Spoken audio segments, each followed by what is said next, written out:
Assalamu alaikum wa rahmatullahi wa barakatuh. Bienvenue à tous sur l'émission La Voix des Écritures. Aujourd'hui, nous voulons voir avec vous qui est réellement l'auteur du Coran selon la Bible. Le concept de Dieu dans la Bible et dans le Coran est la preuve que les deux livres ne sont pas inspirés par le même Dieu. Aucun de ceux qui sont sur terre aujourd'hui n'est témoin de l'avènement de la foi chrétienne et de l'islam. Notre histoire nous atteste toutefois que la foi chrétienne était 700 ans environ avant la venue de l'islam. C'est un fait historique incontestable sur lequel musulmans et chrétiens sont d'accord.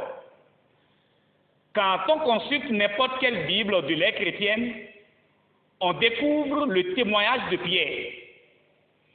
Dans 2 Pierre chapitre 1, le verset 17, l'apôtre Pierre a rendu ce témoignage sur Jésus.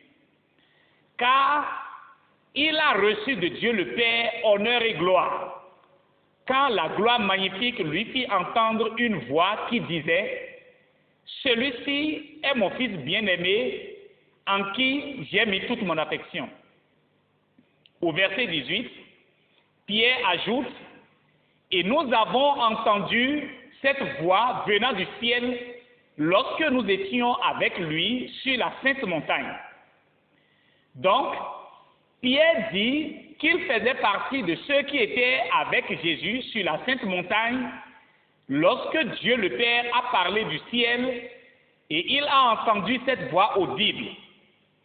Et cette voix disait « Jésus est mon fils bien-aimé en qui j'ai mis toute mon affection. » Cette histoire a été confirmée par Matthieu dans son évangile au chapitre 17, le verset 1 à 5. Matthieu donne quelques détails et précise que Jésus avait pris avec lui ce jour-là Simon-Pierre, Jacques et Jean. Mais avant de rapporter l'événement, il dit que cela a eu lieu 6 jours après que Jésus a annoncé à ses disciples ses souffrances et sa mort. Marc aussi fait mention de cette anecdote dans son évangile au chapitre 9, du verset 2 à 7. Il confirme lui aussi que Pierre, Jacques et Jean sont témoins de cet événement. Comme Matthieu, il affirme aussi que cela s'est produit 6 jours après que Jésus a annoncé ses souffrances et sa mort à ses disciples. La même histoire fut confirmée par Luc dans son évangile au chapitre 9, du verset 28 au verset 35. Ce qui est spécial dans l'évangile de Luc est qu'il a recueilli ces informations de la bouche du peuple au milieu duquel les événements se sont déroulés. Il a questionné une foule de gens qui ont vécu avec Jésus afin de recueillir ce que ces personnes se rappellent de l'histoire de Jésus. L'évangile de Luc n'est donc pas son témoignage, mais la voix d'une foule de gens. Et même si nous supposons que les gens ne peuvent se rappeler de tout, parce qu'après tout, ils sont des hommes, tous se rappellent au moins de cette anecdote. Mais comme c'était une foule de gens qui l'a questionné, Luc n'a pas obtenu une précision du temps du déroulement de l'événement. Mais la foule se rappelle tout de même que cela a eu lieu quelques jours après que Jésus a annoncé ses souffrances et sa mort à ses disciples. Ainsi, pour situer le temps, il écrit que cela a eu lieu 8 jours environ que Jésus a annoncé ses souffrances et sa mort. Lorsque Pierre voulait parler de la transfiguration de Jésus et de la voix de Dieu le Père qui s'est fait entendre des cieux ces paroles, « Celui-ci est mon fils bien-aimé en qui j'ai mis toute mon affection », il dit « Et je regarde comme un devoir aussi longtemps que je suis dans cette tente », il faisait allusion à son corps, « de vous tenir en éveil par des avertissements, car je sais que je la quitterai subitement, ainsi que notre Seigneur Jésus-Christ me l'a fait connaître. Mais j'aurai soin qu'après mon départ, vous puissiez vous souvenir de ces choses. Ce n'est pas en effet en suivant des fables habilement conçues que nous vous avons fait connaître la puissance et l'avènement de notre Seigneur Jésus-Christ. Mais c'est comme ayant vu sa majesté de nos propres yeux. 2 Pierre 1, verset 13 à 16.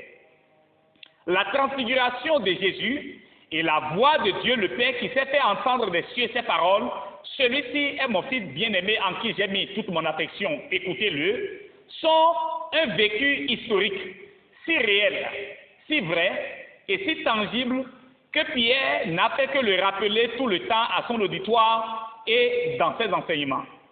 On comprend donc pourquoi Matthieu, Marc et Luc l'ont tous confirmé dans leur évangile avec tant d'exactitude.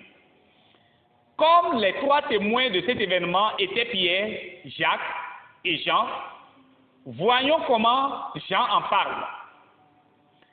Jean n'en a pas fait mention dans son évangile, mais il dit à la fin, Jésus a fait encore beaucoup d'autres choses.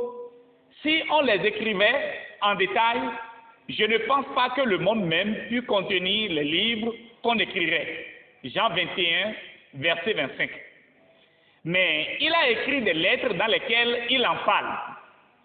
Avant d'en parler, il dit ce qui était dès le commencement, ce que nous avons entendu, ce que nous avons vu de nos yeux, ce que nous avons contemplé et que nos mains ont touché concernant la parole de vie. Car la vie a été manifestée et nous l'avons vue et nous lui rendons témoignage et nous vous annonçons la vie éternelle qui était auprès du Père et qui nous a été manifestée. 1 Jean 1, verset 1 à 2. Comme si cela ne suffisait pas, pour montrer que ce qu'il veut dire est une vérité incontestable et un vécu historique, avant de continuer sa lettre, il dit encore « Ce que nous avons vu et entendu, nous vous l'annonçons à vous aussi, afin que vous soyez en communion avec nous. Or, notre communion est avec le Père et avec son Fils Jésus-Christ. 1 Jean 1, verset 3 à 4.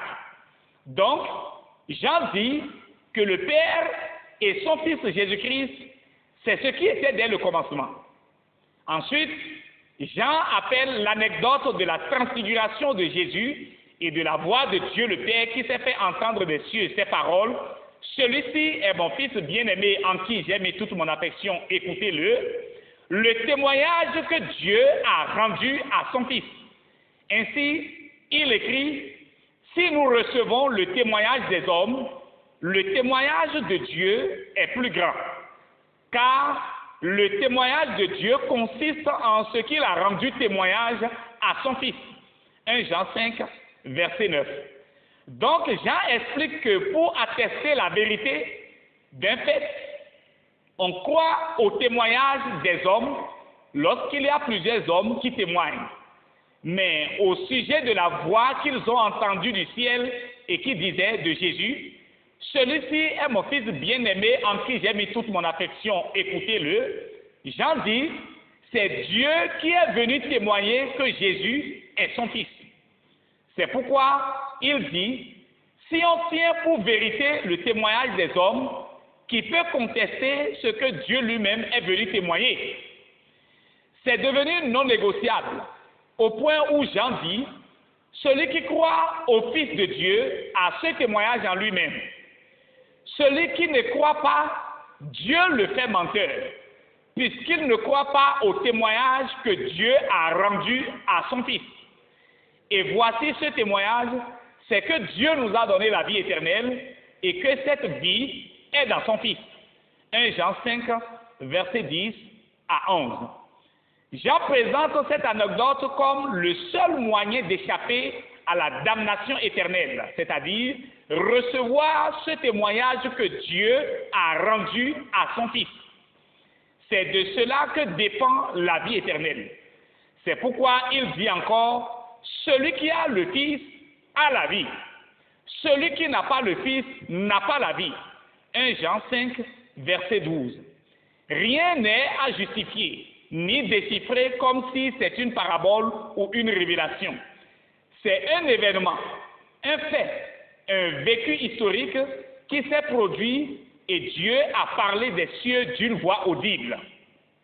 Jean dit, je vous ai écrit ces choses afin que vous sachiez que vous avez la vie éternelle, vous qui croyez au nom du Fils de Dieu. 1 Jean 5, verset 13. Mais Jean ne s'est pas contenté d'affirmer ce qu'il a entendu. Il met aussi en garde ses lecteurs contre l'esprit du mensonge et de l'antéchrist qui viendra dans le monde. Ainsi, il dit, qui est menteur?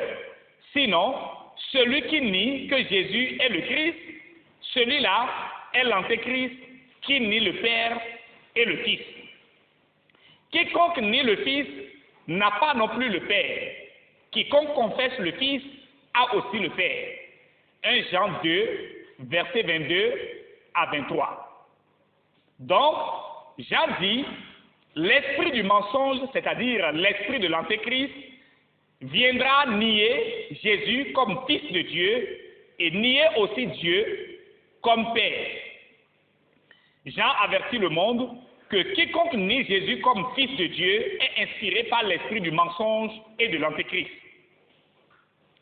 Dans sa deuxième lettre, Jean dit que quiconque va aussi loin que possible sans la doctrine de Christ n'a pas Dieu.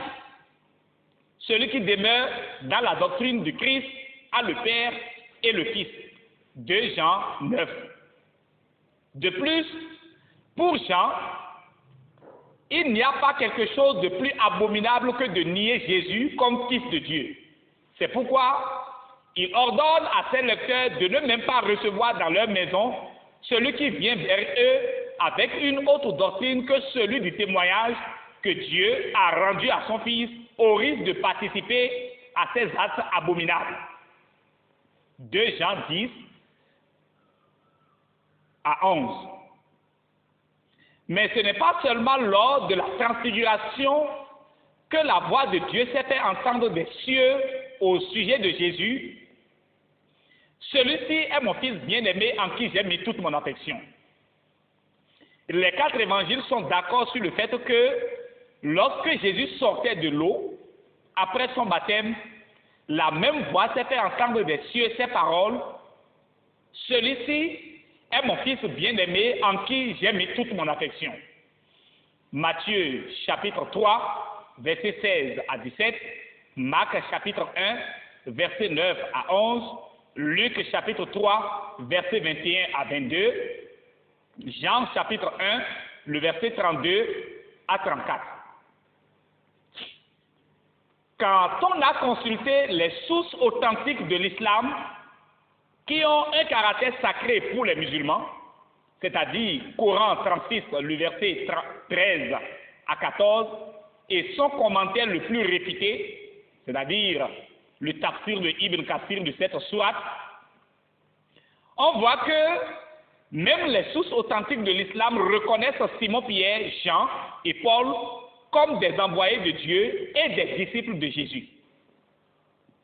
Alors, si du point de vue historique, les sources chrétiennes et islamiques reconnaissent Simon-Pierre, Jean, Jacques et Paul comme les envoyés de Dieu et les disciples de Jésus, voilà les mises en garde que Pierre et Jean ont données contre la venue de l'esprit du mensonge.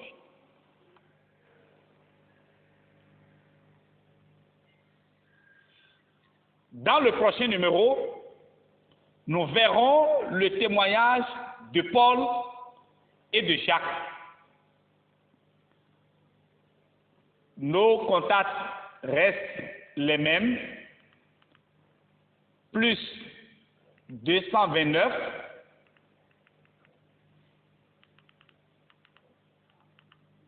67 28 54 27. Shalom.